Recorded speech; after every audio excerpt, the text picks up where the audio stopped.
Liatris blazing star or Kansas Gayfeather thrives in full sun and most any soil conditions.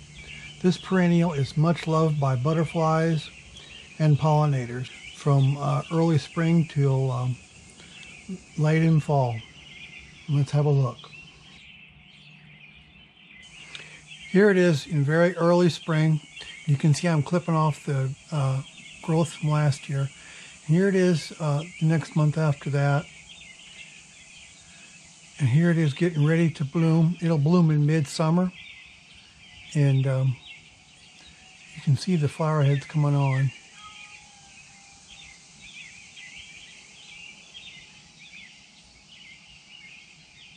And here it is starting to bloom.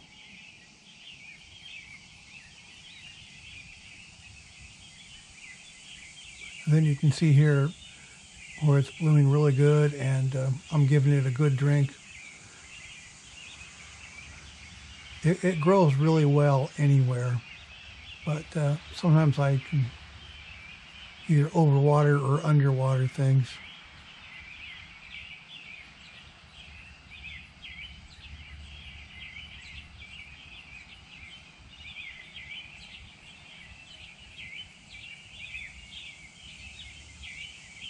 Yeah, then here it is after it's finished blooming.